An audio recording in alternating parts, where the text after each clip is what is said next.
I realized on the first video that I was doing it in portrait orientation, so I'm going to see whether I can do the rest of these videos in landscape so it fills your screen better. So in this first video here, I want to discuss what I regard for this climate as just a wonder plant. And many of the plants I'm going to show you are ones that work very well.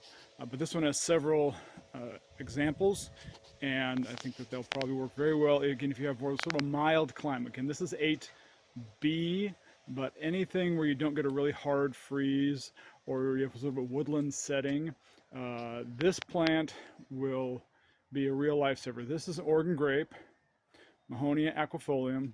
It is the state flower of Oregon. It's already had its blooming time. It makes these bright yellow flowers. Not particularly fragrant, but they do add a little bit of color. And this plant here, I planted it several years ago, and it is huge. It is gigantic. I keep having to cut it back. The characteristics of this plant, so it has the glossy leaves. There's a holly tree in the neighbor's yard I can probably get a film of, and you can compare them. But these are a little more on the papery side. See, a little more like that. They're not too bad as far as sharpness goes. I'm going to show you another plant which will, bleed you to death if you're not careful with it. But again, it's quite wide. It's probably at least upwards of that way. That's over 6 feet high right there. And again, this is about maybe one or two plants.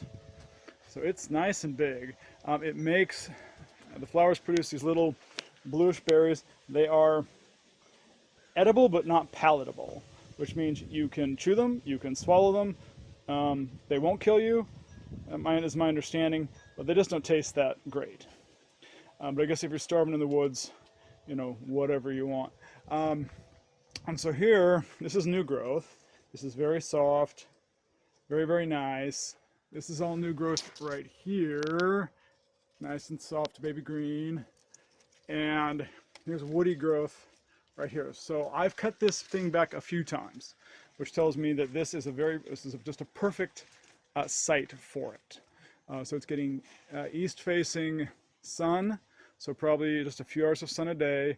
Again, the sun here is pretty diffuse, which is to say it's very get plenty of cloud cover, so there's kind of the indirect light. And again, it's just a really terrific plant if you need something that will eventually fill in. And it has those nice glossy leaves, and has those and here's like a little baby piece down there. Here's a piece down there. It propagates by seed. I have a few in the yard that are little babies that have come from this. But you can also often take just a piece of a root with enough little wood on it, and I tend to put them in pots first and propagate them that way, and then once they've made a couple of leaves, then I'll put them in the ground. So there's that plant there. And I'm going to show you another example. Cruise down the bed here. Here's one also that was the same size, but the command came from on high, as it were, to get rid of it, and I got rid of it, and this came back. So again, very vigorous, very vigorous. This is also another Mahonia. That's the genus Mahonia. This is a creeping Mahonia. So very similar leaves. Again, it's making the little blue flower, or little blue fruits right there. So this is more low. It's not glossy at all. So we need something to maybe a little more modest. Maybe, in a spot. Again, this is right beneath a window. So, that would be something nice there. You would not necessarily keep it trimmed. It wants a little more sun. See how it's kind of leaning a bit out there. It wants a little more sun. So now we're gonna take a journey across over there, and I'm gonna show you the Charity Mahonia, which is a wholly other monster.